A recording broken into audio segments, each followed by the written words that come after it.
This episode of the Sixth Sense Report contains some language, graphic descriptions, and may not be suitable for young children. Listener discretion is advised. If you don't read the newspaper, you're uninformed. If you do read it, you're misinformed. What is the long-term effect of too much information? Information, I just need some information. I've been dying. Is it lack of education? I've been reading without any transformation. I'm addicted. Is it overstimulation? Hey. Welcome to the Sixth Sense Report. Hear ye, come one, come all. You are listening to the Sixth Sense Report with Joel Nikoloff and Darnell Samuels. Man, I'm excited for this episode. I'm excited for this guest. I think, this is a topic we've touched on briefly. We, skirted around it without doing an exclusive episode on it. So I'm looking forward to this, man. Yeah, definitely. Now I'm looking forward to UBI. Yeah, right. So you can auto buy crypto and gold with that free money. Canadian government.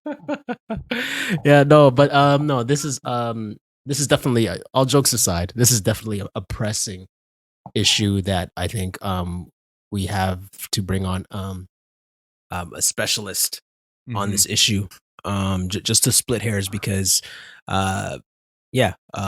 universal basic income is definitely the topic of the day, and so we want to handle it with care. So in that regard, we've done our due diligence, and I would say we've definitely brought on a subject matter expert. We've got Antony Sammeroff with us today. Got a book titled Universal Basic Income, For and Against. And so we'll be jumping into that eventually. But before we do, I just want to start by Antony's title on his website is A Life Wizard. And I could go into more detail, but I figured I'd let you sort of give a background. I'll say that I've found you from listening to Tom Wood's show and heard you on a number of podcasts and following you for a number of years. So I'm grateful that you're on our show and going to hopefully impute some knowledge and wisdom to our audience.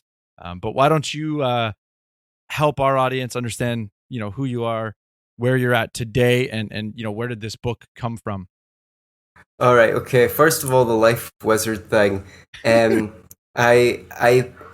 put out a couple of self-help books some years ago, just before I put this one out, actually. And on my card, on my professional services card, under my name, it said Antony Sammeroff Wizard.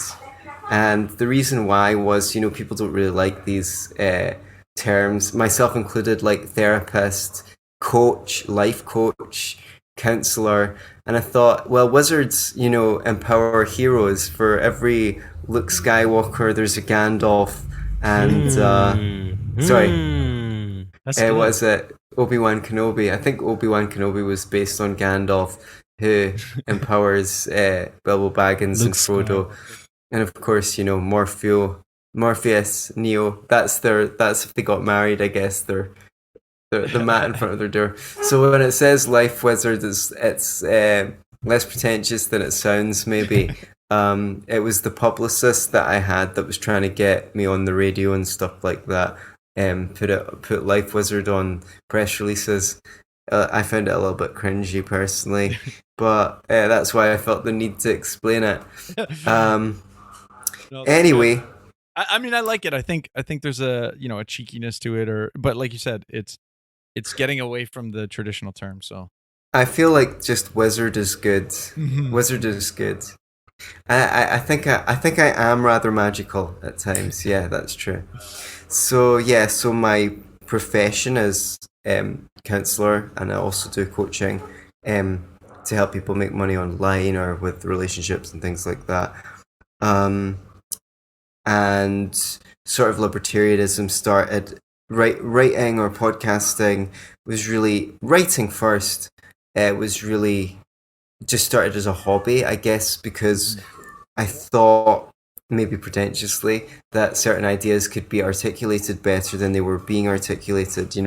This is before there was like hundreds of libertarian podcasts, so I wasn't really thinking.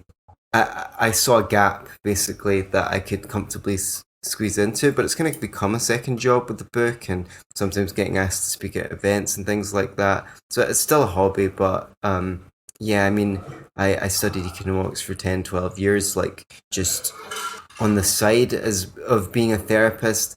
I found it endlessly interesting and fascinating, and so I felt like I was collecting fragments of ideas from here, there, and everywhere, and sort of weaving them together. And I didn't like when people weren't comprehensive on an issue. You know, if you see a article on the minimum wage or something like that, and it said, well, it's going to lower employment. Okay, we've heard that a million times, but it's not going to convince the person that's reading it. What about their counter arguments? Can you address those in the text? Which brings us to the book, Universal Basic Income For and Against, which, as far as I know, is the only comprehensive treatment of the universal basic income idea. There's a bunch of books in favor of it. I tried to include as many arguments in favor of it as I could. In fact, I even revised the book, adding more in later on. And then, like, an assessment of these arguments and what the knock-on consequences are going to be. It doesn't just cover the UBI, it also talks about other policies, other approaches to reducing poverty that I would think is quite effective. I mean, it started basically with a presentation. I was asked to present at a event in Scotland where they were having a hard time finding a speaker that would make an argument against the UBI. So I structured it going, here are the best arguments I can think of in favour of it, then here are the arguments a bit against it and a little bit of analysis. And then I wanted to not just say, oh, well, that's, you can't beat something with nothing.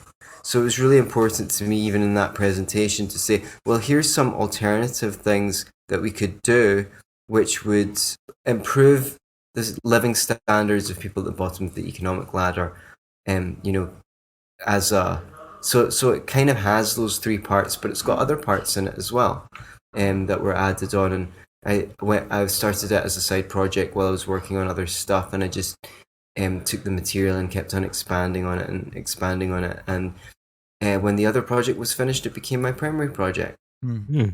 Yeah, I really I think it is probably one of the few comprehensive books on the topic. I think you spend a number of pages sort of giving, I think, a fairly unbiased presentation of both sides. The for and against, and I think your conclusion, or sorry, the conclusion of your book, I think, is something that obviously, I don't want to necessarily spoil it, but those, the caveat is, you spend that time discussing the alternatives, the complementary solutions, which, I sort of summarize like 5 different things that you speak on, which is, price inflation, taxes, housing costs, cheaper stuff via regulation, consequence, and whatnot, and then free trade. And the conclusion that I sort of pulled, that the one-liner is like, without addressing the above issues, the concern would be that UBI may be a bandage to these problems. Right. And I know that's sort of a conclusion, but the reason I wanted to highlight that is that I really appreciate, the part of this book that you walk through all those 5 issues thoroughly, because I've always been saying, things like minimum wage and things like UBI, a lot of it is a poor diagnosis of the cause and effect relationships that lead to all of those UBI arguments. That's correct. That's very well put. And so would you say that, many of those UBI arguments are relatively valid concerns, but that there's a failure to identify the cause? Well, I mean, it would be on an argument by argument basis. So could you start with what you think some of those concerns are? Oh, in terms, sorry, do you mean like in terms of where would I think that they're? Well, I mean, what are the arguments in favor that you're talking about that you're saying represent valid concerns? Well, I mean, I would like I as I went through all of your list, like I never went through any of them and thought, oh, this is this is wrong or incorrect, or these people don't have a like the people that would be promoting these arguments. I can understand the presentation of them. So whether it's I mean, a lot of it, the stuff that resonates with the libertarians is the one that I always use would be sort of, the economics idea is like gift in kind versus gift in cash. And so giving somebody funds as opposed to items is generally going to lead to, more utility. Now that's an oversimplification of the economic principle, but then this plays out. This is where, things like welfare cliff and all, I see those as sort of derivatives of the fact that, we're not applying that gift in kind, gift in cash sort of economic principles to this issue. And just for, completeness, I understand that the caveat for that is that, well, we don't want, someone spending money on drugs and alcohol instead of their basic needs. Mm-hmm. So, mm-hmm. So you'd probably want to be a little bit more specific, because when you say that, I know what you mean when you say the gift in kind thing, but what you mean is people are being given benefits in forms other than money, and those will get taken away from them. Is that what you're saying? If they earn more, if they increase their income, they'll get welfare benefits taken away from them, like, say, for example, complimentary dentist benefits or dentist visits or something like that. Is that what you mean? Well, I mean, there's two parts to it. So one part is that, the programs would be more efficient, which is where, that's one of the arguments I find very, very compelling in terms of, as an alternative to the current method of doing welfare programs. They're very burdensome on administration to ensure people qualify. And so there's a high cost burden. But then the second part of that is that I think, you use the word really well with regards to benefits. Some of the other problem with these programs is that they give benefits whether or not that benefit is of value to the recipient. Right. And so I was sort of using, I was saying, I think that, economic principle that people are generally better off when they have the ability to determine where those resources that are helping them are allocated. I see that as sort of an overriding economic principle that can be applied to so many things within UBI welfare conversation. Could you give, just for the listeners, a couple of examples of things that they might be given benefits that are not of value to them? I mean, I know that the first thought to give the example, not that it's not something they don't receive benefit of, but let's say a degraded benefit would be food stamps. Maybe it limits the stores they can shop at because they want to buy food of a different kind or a different ethnicity, and that store doesn't accept food stamps, right? So it's a degradation potentially to the good or the benefit they're receiving, because they would have chosen to apply the benefit in a slightly different manner. Right. And of course, the argument from an inverted commas society, whatever the hell that means, is, well, it's not their money they're receiving, and we want to make sure that they spend it on something that we think is good for them rather than something that we think is bad for them. Yeah. And so there are sort of the rationales behind the welfare programs, the welfare state. And that's the same, you can apply the same logic as to, we want to make sure they don't spend it on drugs and alcohol. We want to make sure they spend it on their basic needs being. Yeah. I mean, if they're that desperate, they'll just sell the food stamps and get the drugs and alcohol. Anyways. But I think that's, you mentioned something like there's various rationales behind, these choices in welfare and things like that. But I think people, we as in the three of us and many of the listeners, being so as enlightened as they are, may know this, but I think the man on the street often thinks in terms of there being a rationale behind decisions made, but usually it's just like a lot of inertia and things going in weird directions because of the incentives of stakeholders who may or may not lobby, and also different ideas, a battle of ideologies where like no one plan is being set in motion. Like, let's take, I don't know, like criminal justice or something like that. You'll have some people in there who think that the purpose is rehabilitation, and you have some people who think the purpose is punishment, and what you end up is getting a mix of both. Well, I mean, probably there's zero rehabilitation going on, but what they do is, they give the prisoners a television and a pool table and things like that, and everyone then thinks that so they're not getting rehabilitated, and it's not that bad a punishment. You know, I don't know if this is what actually happens. I'm just using it as an abstract example so people can understand the principle. I'm not an expert on what happens in the jails, but that happens all over the political system, including welfare. So you have one administration that comes in that thinks, right, we're gonna have a real tough line on these benefit scroungers and make it difficult for them, and then and another administration or administrator or regulator or group of regulators who are bleeding heart and think, oh, you know, people shouldn't ever have to suffer poverty, so we should be generous, and it's a patchwork of lots of different people's ideas. And the problem with that is, you know, if you've got a ship, you know, in the Pacific, one wants to go to Canada, one wants to go to Asia, you end up getting nowhere. Do you know what I mean? You go to neither,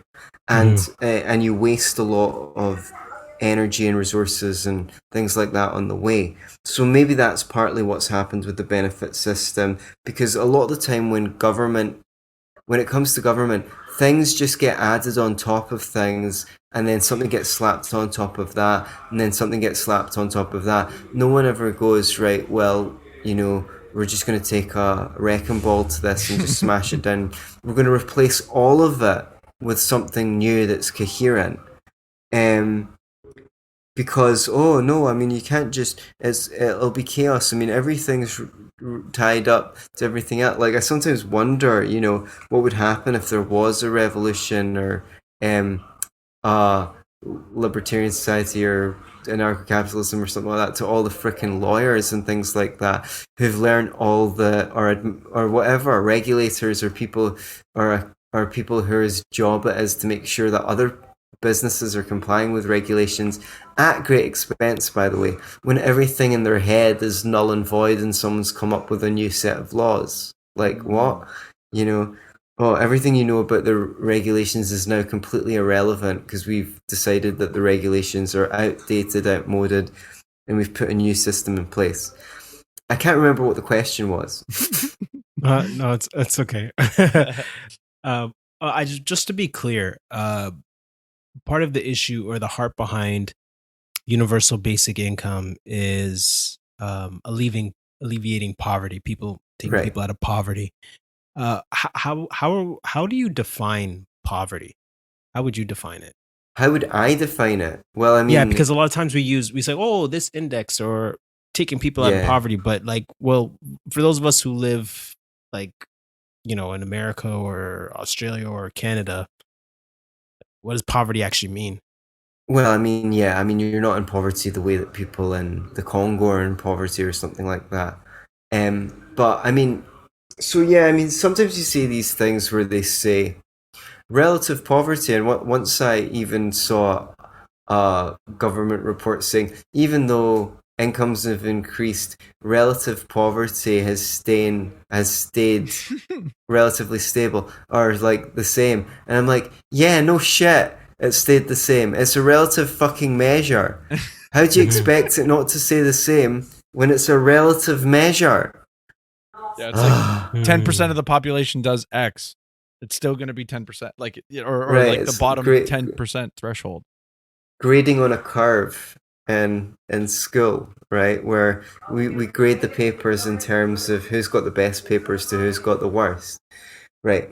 That being said, we can make fun of that, like, and some libertarians do. I mean, like, the co-host of my podcast, Scottish Liberty Podcast, he's the occasional co-host now, very occasional since we've been traveling.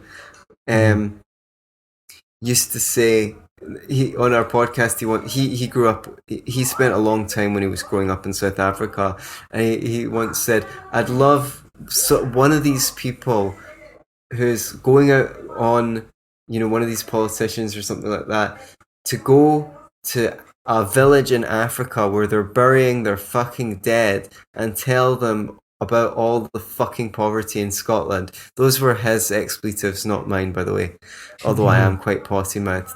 You can bleep them out if it's not that kind of show.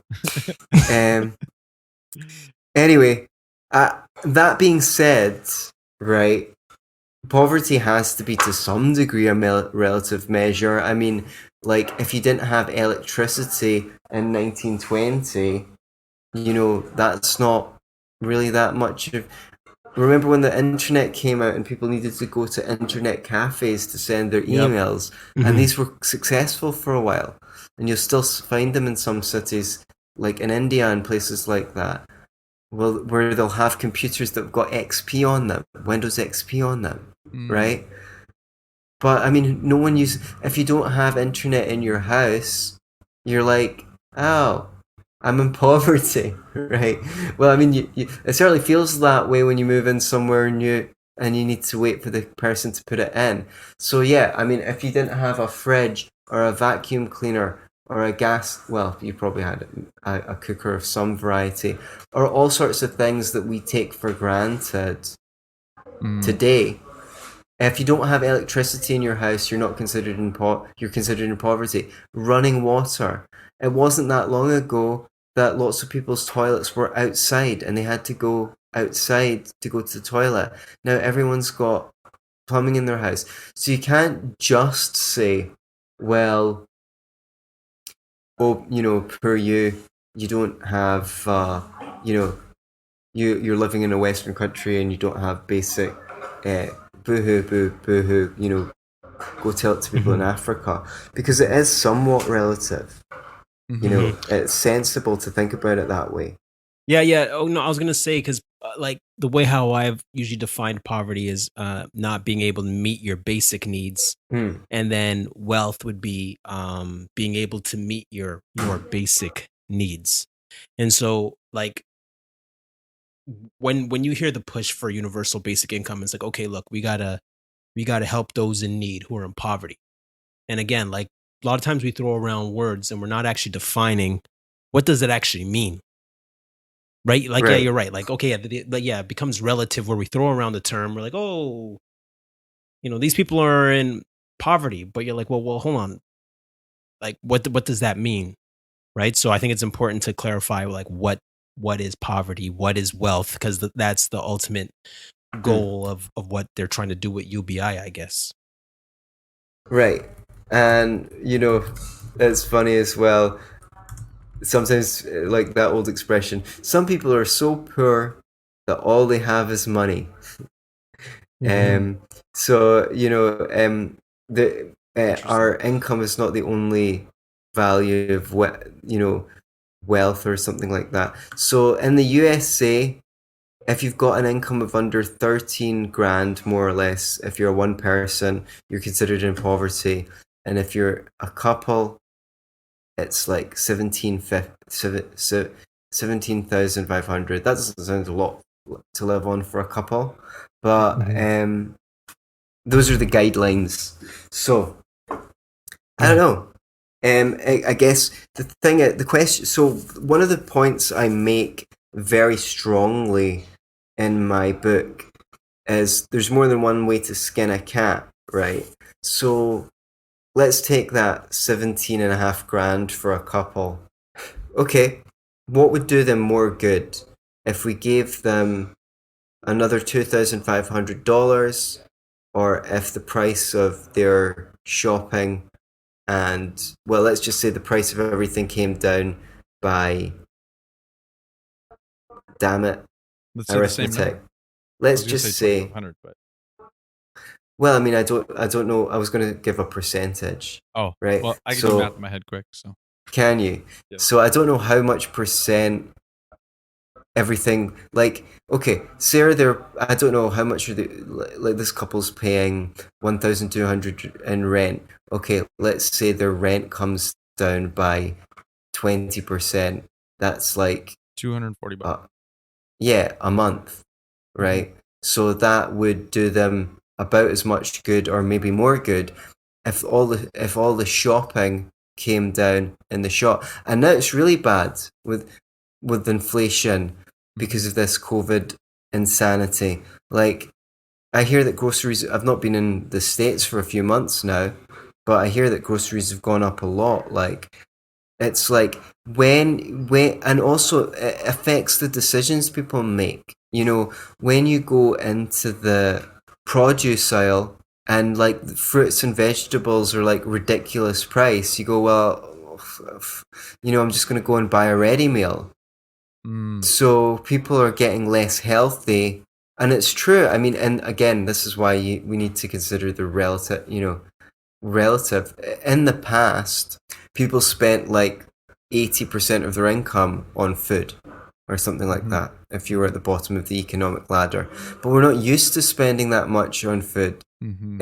So we don't want to go back there. And, when you see that the basic building blocks of good health are increasingly expensive, that's going to, affect your health. And then, there's more spending on healthcare later on down the line because, you didn't eat well and you cooked in the shittiest, cheapest oils, which are terrible for your health and what have you. On it goes. So yeah, one thing has a knock-on effect on everything, the price of goods and services. And I guess in the book I talk about how the government or regulations have been a corrupting factor in things like the housing market, pushing house prices, the price of accommodation through the roof.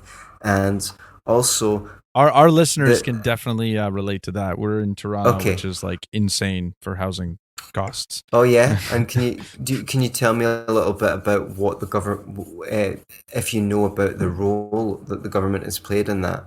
Yeah, I mean, I would say so. There's,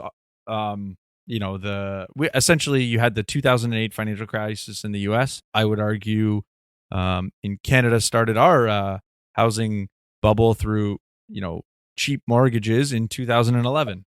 And whereas we didn't have the 2000 response that the US had. So there's that factor. But then we also have especially Toronto or GTA, the greater Toronto area, we've got a mass amount of immigration and a very slow, burdensome regulatory process getting new projects. So our supply of houses is not keeping up even with the demand from increased people in the region. And so that's those two factors align with a lot of what you've said in your book, not so much the immigration factor, but I wanted to really point this out because this is the statement that I always make is you look at something like minimum wage or UBI, the government is using the only tool they have from like that the people will perceive, which is spending money.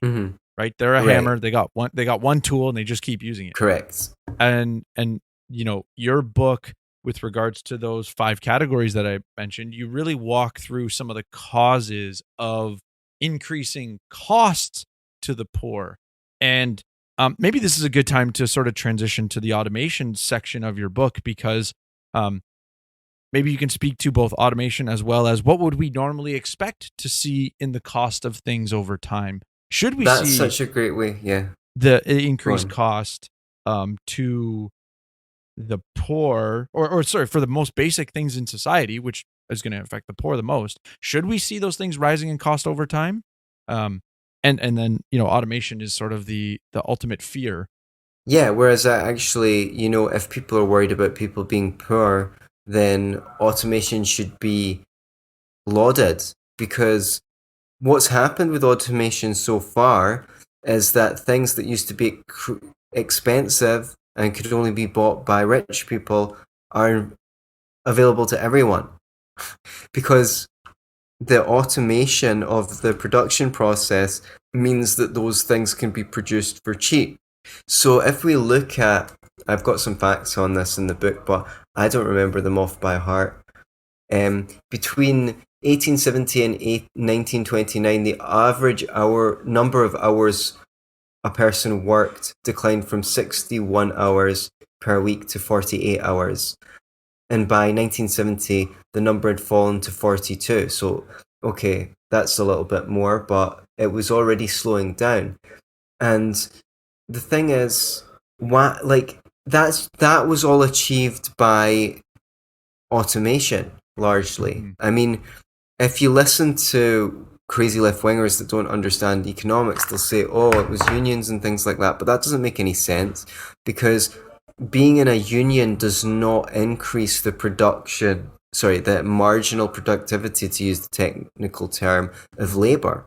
So if you're in a union, if people are getting underpaid, it might make sure that they're getting the market rate for their Work. labor, or they could get more than the market rate, but some of them would have to lose their jobs probably. But it can't increase their productivity, so it can't help them make more than more than they are capable of producing. I think this is a really important point, because so many people see, the long-term effect as the result of increasing wages, but Right. not identifying what's the cause of the increasing in wage. And you're Right. sort of touching on that, which is because my labor's become more productive, I become compensated more. Right. Correct. And because, there is a market for wages, otherwise everyone would just be getting paid 1 cent an hour or whatever the minimum wage is. Employers bid up the price of labor, and if the production process is advanced, they can afford to pay people more. In addition to that, it should be that your wage is worth more. I mean, even if your wage stayed the same on a free market, because think about it. I mean, the laptop that you're probably recording on, one of the same specs 10 years ago would have been way more expensive. It's because some idiots come in and buy it on the first day it comes out. No offense to anyone who loves the newest thing. I love you really, because you bring you're the reason money. I can afford it. Yeah, you're the reason I can afford it. You're the reason we can afford it. You plow the money into it, and then the technology comes down in price. So this is one of the major things, probably in Canada as well, definitely in America, and maybe to the same degree in the UK as in Canada, roughly, soaring prices of healthcare. Costs, I should say, because there's no prices for you or I, because it's socialized. But it's still going up in cost, and that doesn't make sense, because some people will say, well, the new medical technology is so expensive, so cutting edge, it takes so much technology, and it's well then that's all the more reason why it should be plummeting, because usually in sectors which are left to the market, that are technology heavy, apart from the fact that most of these high-tech treatments don't actually work or extend people's lives by very much. Do you know what? I mean, you're laughing, but it's true, but it's sad, because they're spending billions or trillions of dollars on technology that's meant to cure or treat chronic conditions, that and maybe adds a few days to people's lives while they're spending stupid amounts of money in it, because my point is, this reduces people's standard of living, because that's being spent on these health, actually most of the problem is people are eating crap food, not that they for decades, so not the fact that they need a high-tech solution, but the thing is, it needs to be paid for, so it comes out of the people's taxes in countries like yours and mine, and then in America, to a degree, out of people's taxes, and also out of their paycheck for their mandatory insurance payments, or the benefits in kinds which they get. Sorry, I apologize, because I talked across you when you were going to clarify when I said you were laughing, because it was worth. No, I mean, it's funny. No, I mean it's funny in how ridiculous it is. I understand that. I didn't think you were being insensitive. No, you're absolutely right. I'm laughing because I think it was a few episodes ago I mentioned. So I'm a accountant in Canada. We have a magazine. About 5 years ago, there was a woman who was specializing in implementing technologies to our hospitals, and the reason is because they don't have the profit signals. They don't have the incentives to drive putting these things in place until someone comes along and says the central planners decided this would be beneficial. And that's where, I'm laughing, because we have a lack of technology on healthcare as a whole. If anything, the healthcare industry is lagging. And I mean, you could make the same case for education, that there's a lagging of implementing technology to make it innovative and more cost effective. And so yeah, it's to me, whenever we see these conversations, we see these issues, there's no comprehensive conversation about what are the cause and effect, what is the costs What's that are the rising, cause? and why. People are working downstream instead of upstream, right? I don't know. I mean, if you've got a flood, you might need to work downstream, but at the same time, you need to go up and fix the dike or whatever it is, whatever measures you're supposed to make this stupid thing from happening. It's like someone going to the doctor overweight and getting diet pills instead of him saying, well, right, why don't we always add something? We always need to add something on top of that, add something on top of that. And actually, a lot of the time, it's not what you add, it's what you take away. So, I mean, this is a whole freaking tangent, but if you actually see, if there was something in alternative medicine that had the results that chemo did, the doctors would be saying those people are cranks and they're harming people and they're just profiteering off the misery of others. If it wasn't in mainstream medicine, it wouldn't be considered acceptable, and the people responsible would be arrested. And there's tons of treatments that they make tons of money from, like Well, let's talk about your industry, SSRIs. Right? Well, I mean, I don't. That's fair enough. I don't consider psychiatry to be my industry, but I guess if you say adjacent mental health. Well, I mean, I suppose so. It's all mental health. Yeah, that's fine. In the trials for Prozac, I believe they didn't include the people who dropped out of the trial because their side effects were too severe. And they still prescribe Prozac. I mean, that's not science. I don't consider psychiatry to be a science. There's nothing that you can point to in someone's head and go, oh, there's your schizophrenia right there. These conditions are arrived at by consensus. And that doesn't mean that a diagnosis is never helpful or psychiatric drugs are never helpful as a backstop, but they're just basically saying, right, here, take these and you're bound, sorry, that's all we can do is like fuck around with your hormones.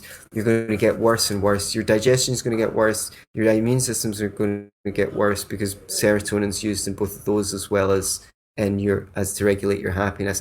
But that's just life. That is not, and they're given huge inflated salaries and this I don't even know how to put it. This being a psychiatrist is like considered to be a prestigious position because you're a doctor. And I mean, I've had so many clients come to me that have been mistreated by mental health professionals, and psychiatrists are the worst. Patronizing, unfeeling, uncaring, unempathetic, treating you like just a number. I'm not saying all psychiatrists are like this, but I'm just saying from the stories that I've heard, people have been treated the worst by psychiatrists.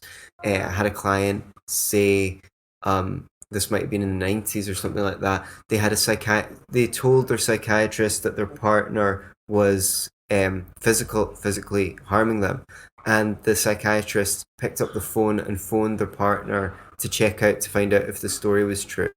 Their abuser, right? Oh my goodness. Yeah, I know. What the fuck? I'm not sure that would still happen today, but the fact that it happened ever is shocking, appalling. I've had other horrible stories from psychiatry, especially about psychiatrists, that don't spring to mind at the moment. This is turning out to be quite a patchwork show itself. People on alternative medicine weren't giving women hormone replacement therapy for decades before they realized that it wasn't effective and put them at a huge risk of other conditions, right? They didn't remove women's breasts before they decided that was usually unnecessary and ineffective, and just removing the lump would be just as effective. It's like nothing like that's ever happened. But the thing is, they get huge sums of money that no one would pay over the counter for these kinds of treatments. Because the insurance or the government is paying, these quack treatments like are perpetuated, and it's like no one calls it quackery, right? No one calls it quackery, but that's what it is. Yeah, because it's mainstream medicine, so therefore it's scientific. Yeah, if you believe that, I've got some property by the seaside here in Mexico. I'm happy to give you a timeshare, sell you a timeshare in. Oh, you're in Mexico.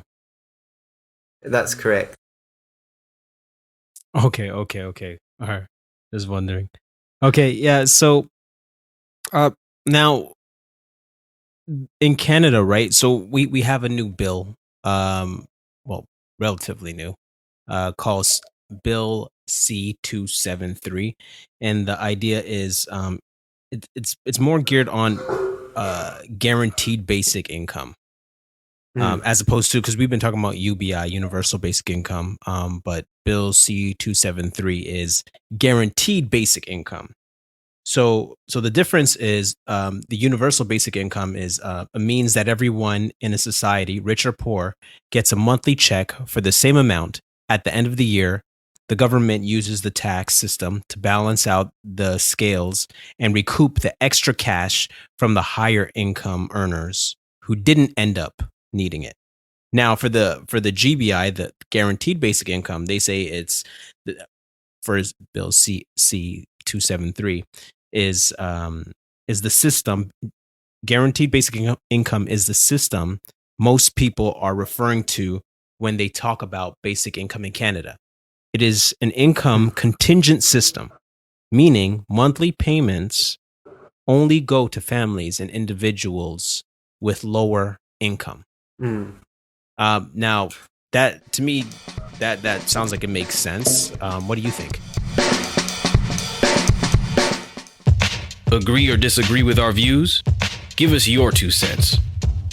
You can leave your comments on any of our social media platforms or email us at sixcentsreport@gmail.com.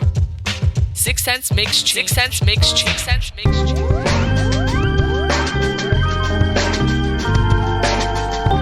Well, it makes sense, and it also provokes the question, are people going to stay at lower incomes so that they can continue to get their checks from the government if they think that it'll be more work or more cycle? Maybe it won't be. Maybe they'll enjoy the better paid position better, but getting over the psychological hump is difficult, or something like that. Is there a reason why they wouldn't? Are you saying like there's a reason they wouldn't? I'm asking if there's a reason why people wouldn't become, in some cases, less ambitious because they're going to be trading working for money for actually getting the handout. Like Well, welfare clip. Yeah, like that. Well, the idea is, I guess, comparing UBI or guaranteed basic income to welfare. Welfare is that there's strings attached. Right. So you can only get it if you're a single mom, no man in the home. You make under a certain amount. If you go over a certain amount, then you're no longer on welfare, and then you're kind of like living from check to check. So, but with, I guess what they're saying is with guaranteed basic income, no strings attached, and so you can go out and work. I guess, correct me if I'm wrong. You can go out. You could still go out and work, but you're Right. still going to be able to get that check because everybody's getting that check. All right, if it's UBI, then everyone's getting that check. Yeah.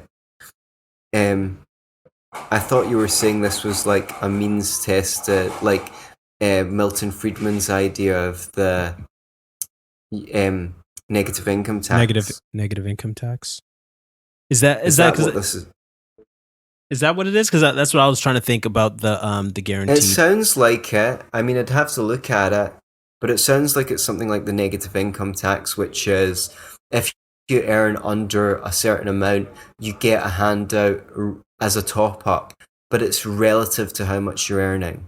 So if you're earning a lot less, you get a bigger handout as a top up, and if you're earning a little bit less, then you get a smaller top up. Yeah, to give a little bit of context, the bill that Darnell's referring to is sort of convoluted. It's like, so the bill he's referring to technically got sort of A paused. government proposal is convoluted? Yeah, I know, eh? What a I can't surprise. believe that. I can't believe that. So come on, tell me something credible. This bill was sort of going through getting approved, let's say, during 2021, but then we had an election called, so it's sort of in a restart phase because of the new, essentially the new parliament. But the way that I understood this bill originally was like, the government was tasked to create the program within 2 years and then implement within 2 more years. So what Darnell's talking about is they're like the means tested, all that kind of stuff is sort of left out just yet until they get the bill approved to then for the government to create all of that nuance. I think with regards to the idea here of sort of finding a guaranteed basic income would use use like an excessive threshold. So anyone making over $50,000 doesn't qualify. Or, or once you make over 50, it sort of is a tailored program to remove tailored as in like, you make an extra $2,000, you lose $1,000. You make another $2,000, you lose $1,000, right? So it's trying to remove the welfare cliff piece would be one of the ways that they could build sort of a not UBI, but a sort of a guaranteed basic income while trying to remove some of the welfare cliff. That's the way I've understood it. But as I said, it's sort of a bill that's designed for the government to be approved to create the program, which is sort of ridiculous. But well, the welfare cliffs are a problem if you're going to have a welfare state. You don't want to be in a position where people are deterred from working more because, in the UK we'd call it a poverty trap, because they're in the poverty trap where if they earn more, they take away. Like we have one, which is, I think we still have it. They might have closed it, but I don't count on it. Where if you were disabled or something like that, or there was a bunch of other conditions as well, you were allowed to work 16 hours, but if you worked more than 16 hours, you lost a whole ton of benefits all at once.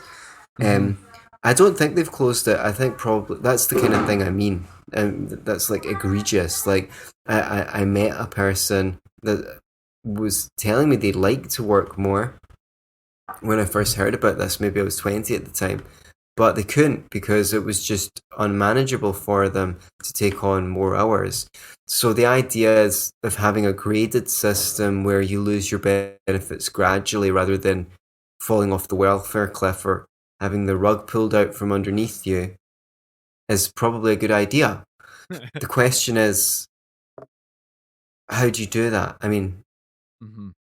Yeah, clearly the current programs weren't designed to have a welfare cliff. Like that wasn't the intention. These are unintended consequences as opposed to, the intentions. Well, you never know. You never know. Right. There's a lot of benefit. Okay, let's say it might not have been designed that way deliberately to keep people in poverty, but the incentives that government have every system tends to produce the kind of results that it's incentivized to, That's because sailing a ship directly into the wind is not very easy to do. So even if it wasn't deliberate, governments stand to gain from having a lot of people on welfare. Those people are always going to vote a certain way. They're going to be marginal supporters of the state. They're not going to... they're going to attack anyone who has ideas about freedom and say, reducing your government freedom's reliance. My poverty. Yeah, exactly. Or reducing government reliance. And, they're going to, some of them are going to go in the army. There's more crime, so more policing. There's, they can't afford services like healthcare and education. So people will go, well, what about all the people in poverty in this country? We need the government to provide schools and hospitals and whatever else. So even if it wasn't designed that way deliberately, probably wasn't, government has an incentive to produce a welfare system that has poverty traps. So I guess like when I think about the guaranteed basic income, like would you say like what do you think about the idea of it hurting those who are not responsible? So for those who are responsible, like this conversation is irrelevant because they're making their money and they're growing their business and so forth. But I guess this is a politically incorrect thing to say, but some people are poor because of bad decisions they've made Right. and they're continuing to make. But that economic concept of if you incentivize bad behavior, you'll get more bad behavior. So do you think that it's hurting those UBIs hurting those who are not responsible? It could. I mean, it's like there's people who are maybe addicted to drugs or alcohol or video games or anything. If you give them a basic income, they're not going to use it to start a business. They're going to use it to. It's going to be enabling to them. It's going to make their lives worse. I say in the book, it's going to make their deaths worse. And then, I mean, even for the people who do want to start a business or whatever, like when you know it's always coming. I'm definitely going to be ambitious and start this business, but just not this month because we've got a bunch of things to take care of. I'll use my UBI to buy those supplies next month. There's no urgency. It corrupts what money means to give everyone a universal basic income, which is meant to be a token that represents labor. Well, someone's done something at some point, and we're going to trade these tokens for the products of what people have done, right? So it's a weird idea. I mean, it's weird to think whether people will still continue to use a currency that is made universally available. I don't know. At some point, they might for a while. If it's so generous, at some point, if government is the origin of money, then there is no market economy anymore, really. I mean, yeah, you could work for more tokens, but it's like, who's going to be interested in having them when they're not actually related to labor? Now, I think money is an interesting topic. I think a lot of people don't understand it. I've sort of been saying it's preservation of purchasing power. But I'm wondering why do you choose, like in your book you do this, as well as you just mentioned it now. Why do you associate it with labor? Like, is there a reason that you use labor? What's the impetus there for that sounds kind of like Hitler. He removed the central banks and created like Reichsmarks, which were not backed by gold or something like that, but were meant to be backed by human labor. I don't think that was a very good idea, because good call. Yeah, it was probably better than the economic policies of some countries that were contemporary. That's for sure. But I think it's probably better to let people trade in whatever currency they want. What I mean is, when you get paid by your employer, that's a value. That is relative to. It might not be exactly because there's no exact, and two, real life is messy. It's not just a chart on a page. It might just be that you've not had the courage to ask for a raise, but he'd actually give you one if you asked for one. But, it's relative to the value of your labor. He can't pay you much less than other people are paying you for the kind of labor that you're doing. And that depends on supply and demand, people with certain skills are not in the position of having to go to the job market to ask around who's going to employ me, but they get solicited by companies. They get emails in their inbox saying, could you come code for us, or whatever they're famous for, they're famously good at, so it's a market. they get headhunted. So that's because their skills are extremely valuable, and if they're extremely valuable, then people are going to pay a large amount of money for it. And if they're not very valuable, then that's because too many people are doing that or can do it, and that is a signal to tell people, go and train in something, go and learn a skill that people want more, that's in demand. So that's why we've got that worry about the UBI, that's sometimes satirized as everyone's just going to sit at home and write their crap poetry and then go out and to a poetry reading, at some local hippie cafe that wouldn't exist if because they don't serve enough people. Maybe where that cafe should be, where that cafe is, it's only profitable because the 4 owners are putting their UBI into it. Maybe there's something more valuable that could be done with that space, than like put up Dada art and play John Cage or whatever. I know I'm showing my age here. Whoever's considered to be like crappy postmodern music these days, and the place is always practically empty. There's only 6 people in there. Like, why isn't it going bankrupt? Yeah, because they're plowing their universal basic income into it. Yeah. Well, and I was going to say the part of your book where you really hash this idea out, I thought was really, really useful. And really the argument isn't necessarily, if I'm understanding it correctly, the argument isn't necessarily that nobody should pursue these type of passions and dreams.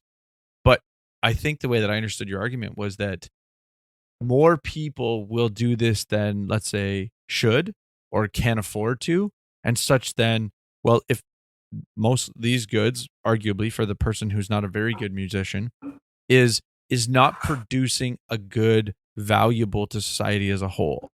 And so in order for them to maintain doing that, those that do produce goods that are valuable, so let's say food as an example, they're going to have to work harder to make up for the person who's not producing a good, valuable. That's very well paraphrased. So those people who are doing the heavy lifting, as I put it, all the stuff that's considered of value on the market, need to admit lower living standards to pay taxes to fund the crappy poetry.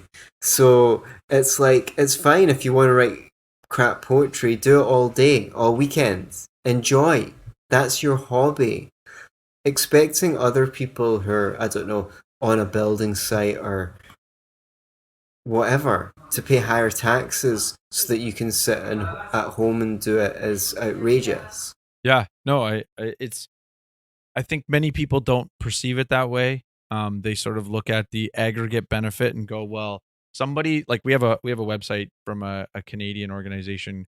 I think it's called I think it's UBI Works, but UBIworks.ca, and they make all these accusations about, it's going to increase economy by $40 billion a year. It's going to add 287,000 jobs, right? There's all these this is all the benefits that it's going to create. And my assumption, and I'd have to dig a little bit deeper, would be that this is all based on the intended consequences, ignores some of the unintended consequences and the disincentives that are created.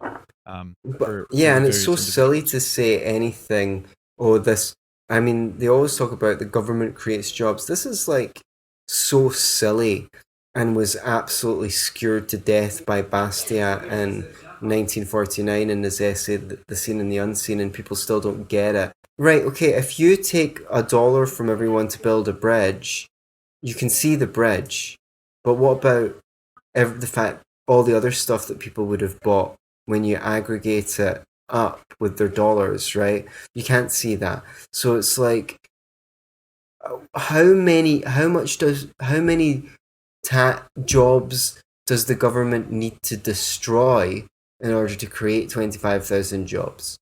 It's like a death by 1,000 cuts, or we're just going to distribute the effect. Like, I've not read this book, but I met David Friedman, the son of Milton Friedman, at Portfest last year, and he says he has a novel where he illustrates this because there's magic exists in this fantasy universe, but it's very weak and it can't do much. But someone finds a way to aggregate the magic so that they can, do a great big spell, and they think they're so great. But because of this, the little witch in the village can't heal someone that comes in, and all the significance of all the little magic is missed.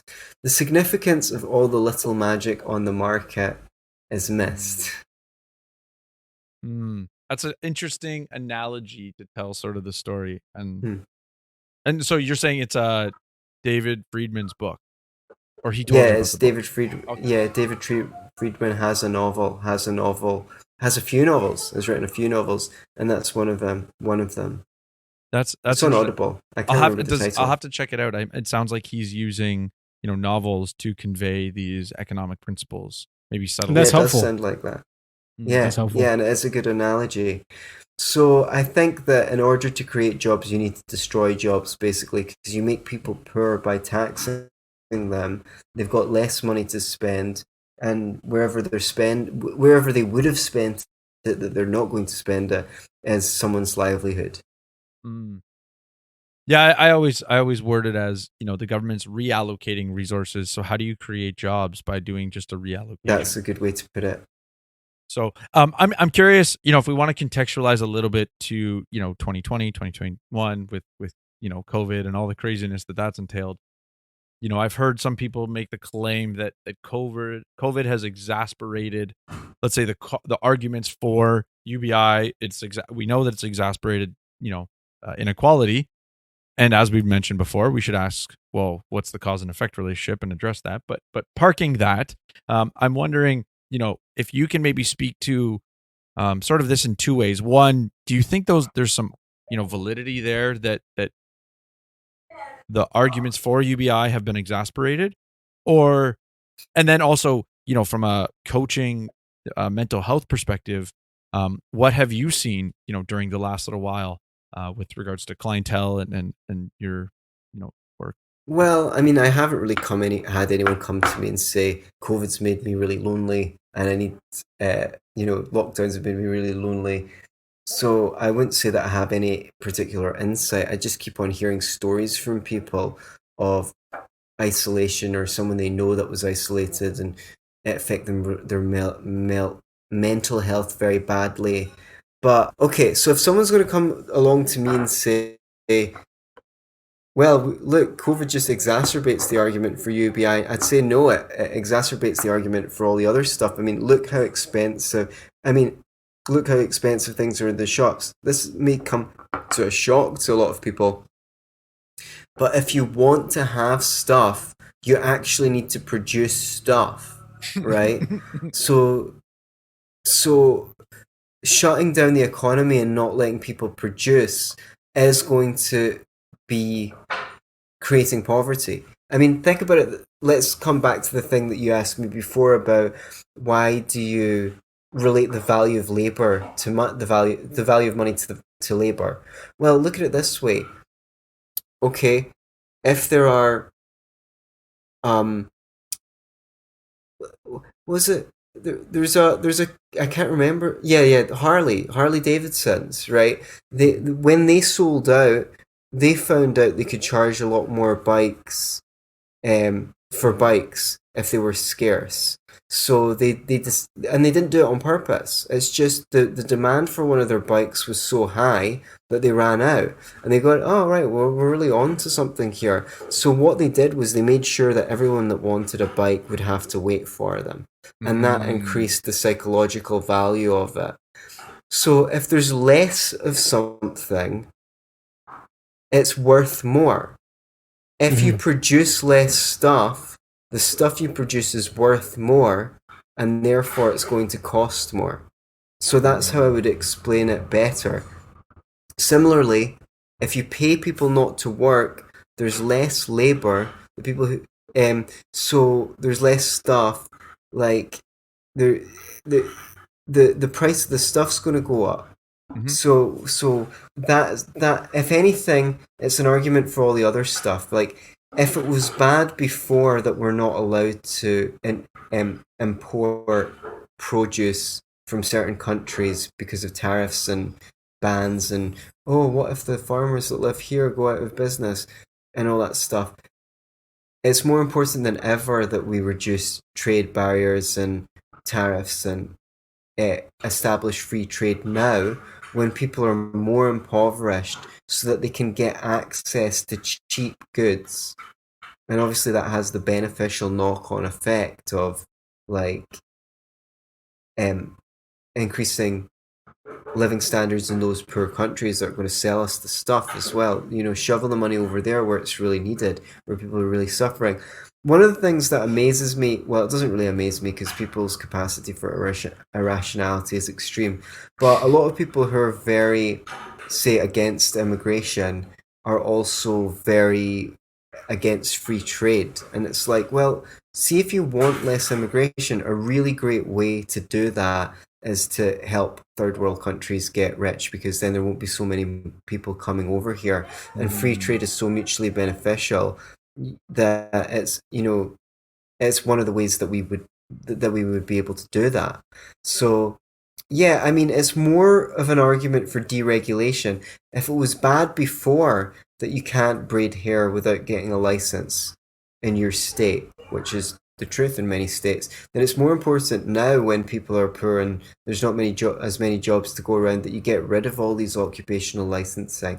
If businesses were working on a low margin and they couldn't afford the actuaries and the lawyers and accountants and the tax money to pay the regulator in order to make sure that everything was on the book and they were complying with all the regulations, that it's even more important to deregulate now, when people don't have the extra money lying around to fund the luxury of these professionals. So it's not, it may look to the general public that because that this is more of a time for UBI than ever, but it's only because they're just as economically ignorant as they were when I wrote the book. Obviously, I've not sold enough copies. So if anything, no, it's again, as you said, it's like every problem looks like a nail. The only thing we know how to do is tax and spend. The only thing we know how to do is regulate.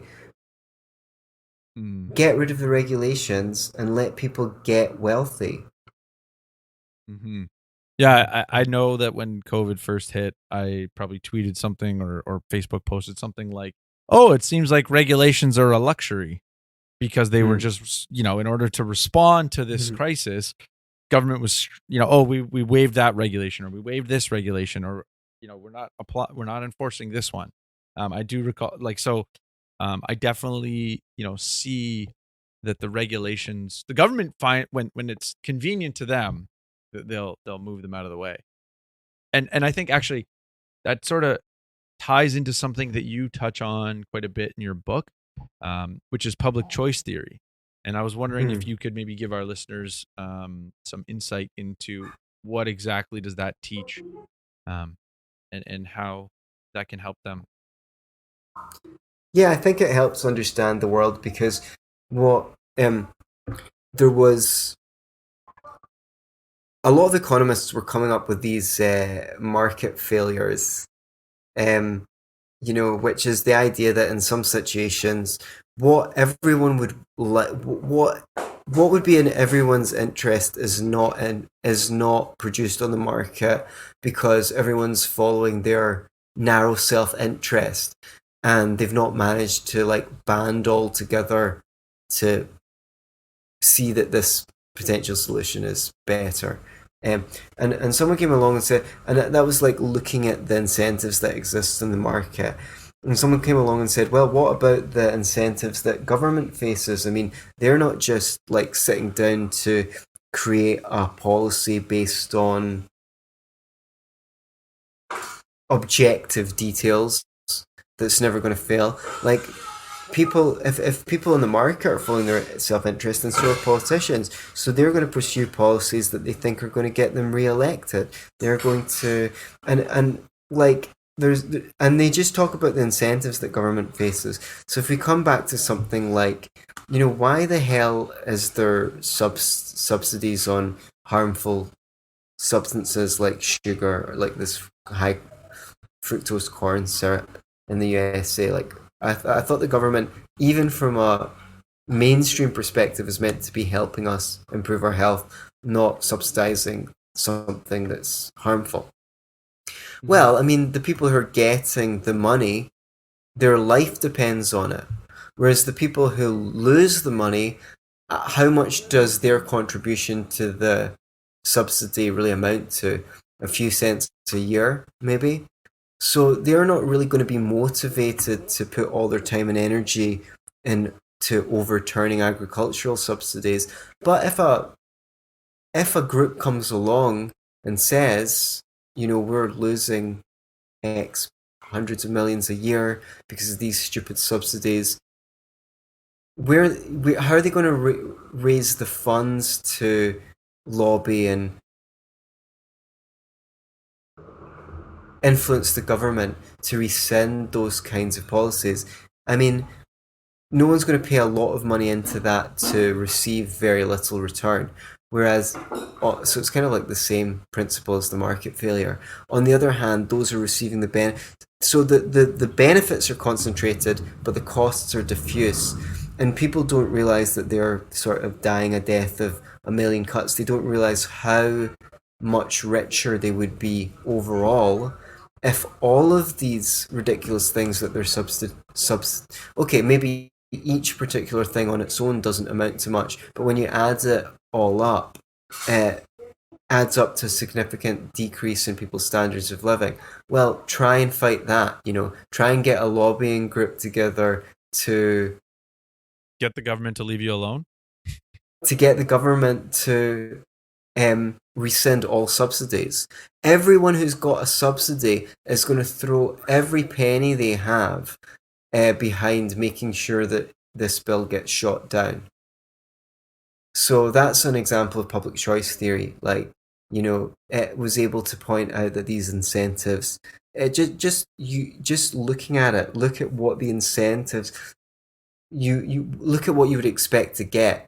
And a lot of the time we find we get exactly what you would expect to get, given the incentives of government. Well, and I think that aligns with, let's say in your book, the long-term concern that you have towards UBI. Sort of, even if it replaced all government programs, if it, there's going to be this constant trend by the politician to say, that guy's giving you 15,000, I'm going to give you 16,000. It's just constantly an opportunity to garner more votes. How would we, would public choice theory essentially lead us to believe there's no reason that this program would be restrained from growing out of control? Well, that's the thing. I mean, people say, well, what if you can get the UBI and get rid of the minimum wage and get rid of labour laws because they won't be needed anymore, because if your employer's abusive, you just go across the road and get another job because you've got the UBI, you don't mind walking out, etc., etc. What if we could get rid of all of these things? And one thing is, good luck with that, right?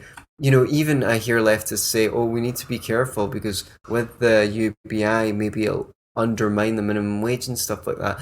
The only way it would be worth doing is if you could get rid of all that stuff. But the thing is, I'm skeptical as to whether if you did replace all this stuff, like a lot of people say UBI is going to be in addition to some of the benefits, because there's no way you're going to get some of them rescinded. I see no reason why it's going to stay that way, because there's always going to be the incentive there for people to profit by force at the expense of others. And until we have a philosophical change in the way we look at things, I don't know. I'm not that hopeful. It's a little bit sketchy. as to whether anything is not going to just spiral out of control. Yeah, no, I agree. I think, it's sort of the standard socialist critique of it's sort of a race to the bottom. UBI would arguably be a new method to attempt that. So I guess a good question maybe to finish on, based on your involvement with UBI, digging into UBI, and what would you do if you were in a country where it got passed? Like, how would you respond? Maybe your long-term response is move as quickly as possible. But what would maybe be some short-term and long-term responses to such? I'd pick up the check. Well, and Well, What do you mean? What do you mean by that? he'll take his money.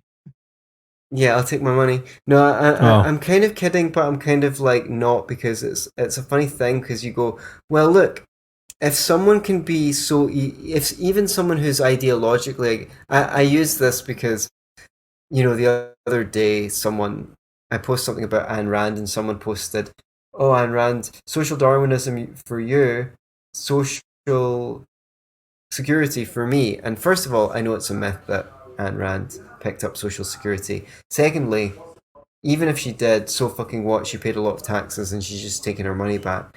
And third, and then I'll get on to fourth. Third, it doesn't debunk any of her arguments, even if it was true. And fourth, like, if it was true, there you go, right? That's the corrupting influence of government. Even someone as dogmatic as Ayn Rand's going to pick up her, even someone so ideologically against it as Ayn Rand is going to pick up her welfare check.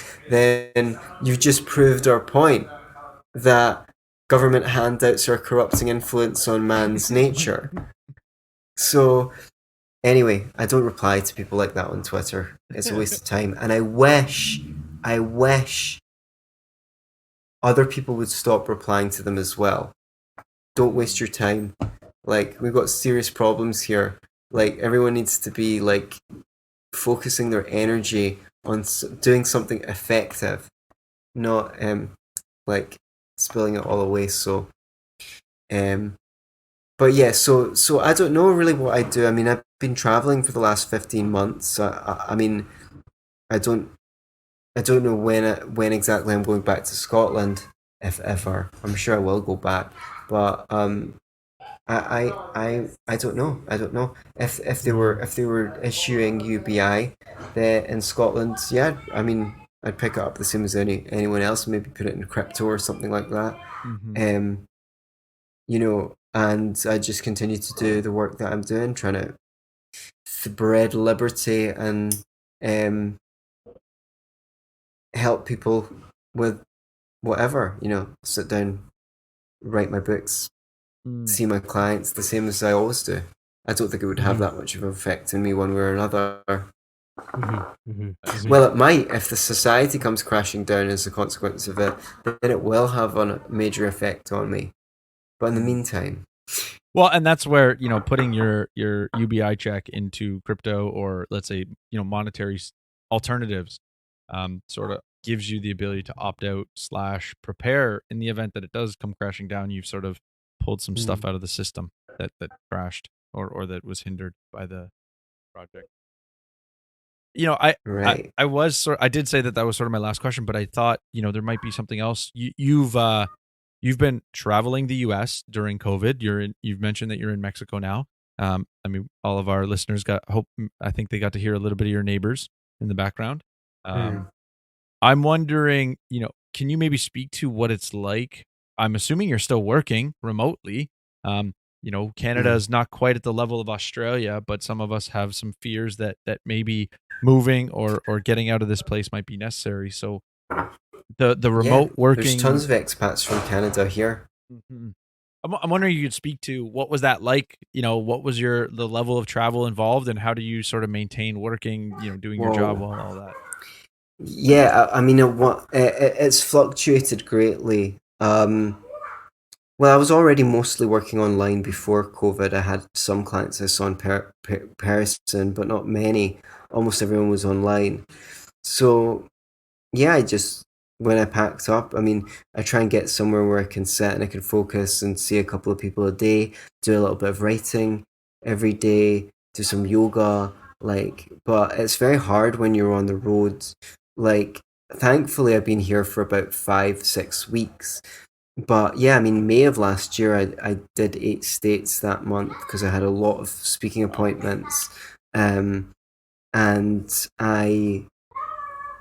that's too much. You can't do that all the time. It's too tiring. It would be okay, maybe, if I had a home anywhere close to go back to, and I could like go to an appointment, then go back home, then. But staying in,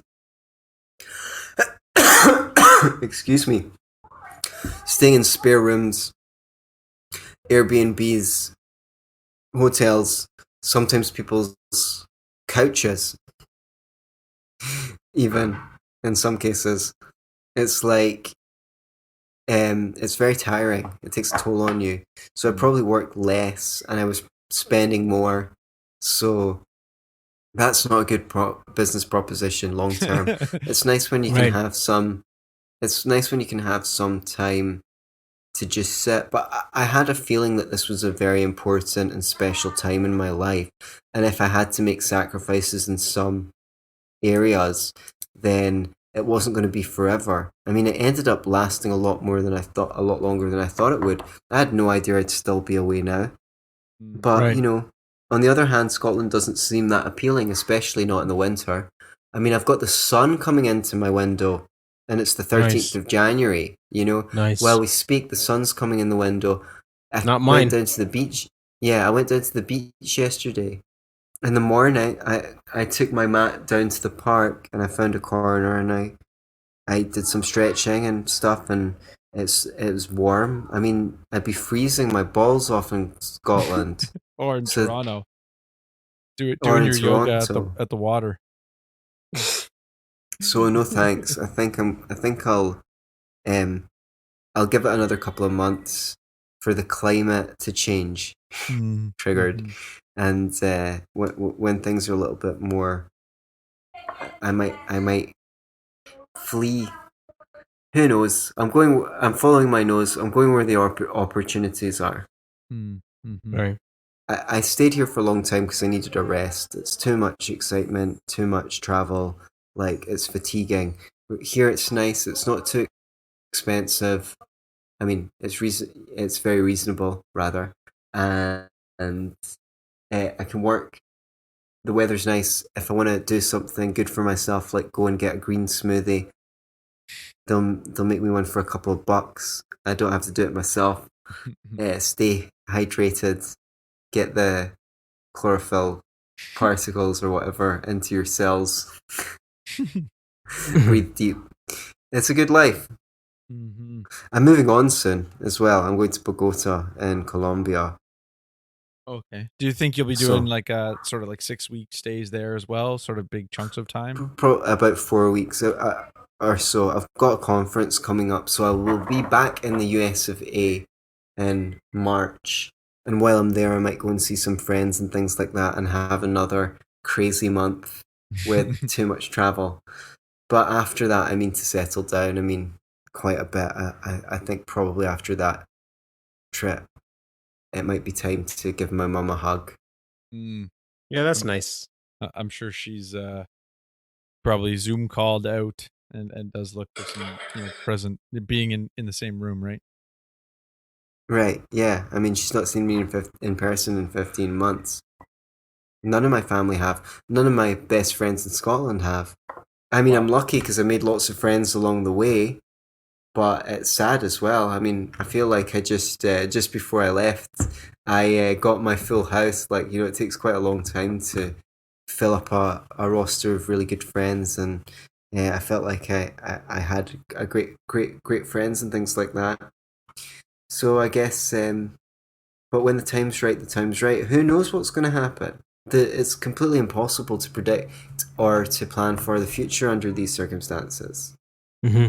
So that's why I'm just doing, what I can each day, working with my people, trying to help them, writing stuff that I think's interesting or is going to help people, and just keeping my head down. That's good. That's good.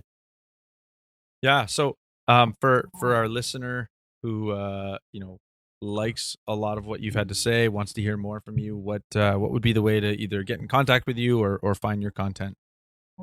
Yeah, I'm easy to find on Twitter or Facebook, Antony Sammeroff. I'm responsible for 2 podcasts.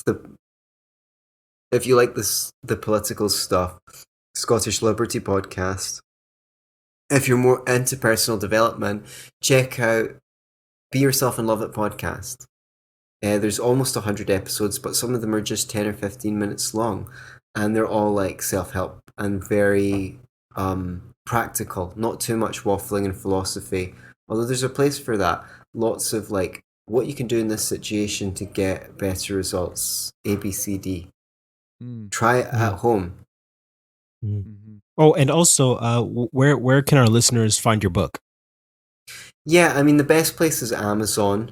I can't sign them and send them out at the moment, especially not from Mexico. It's so laborious, and the shit that you need to do at the post office these days. This is the kind of such a concrete example of how government regulations make it impossible for people to make money. Like I think the book's like $10 on Amazon. Or something like that, US. I don't know what it is at Canada, but at events people give me twice that because they're supporting me for my transport fees and for coming out. Like I can't sign books and send them out because I need to sign a form for every book saying what's in it, where we need to write out the address again, package it. It's like completely. And it was even worse when I was staying in Scotland and I had people in America asking if I could send them out a signed copy, because then I need to fill the customs form as well. Oh my goodness! And it's like it takes ages. It takes ages.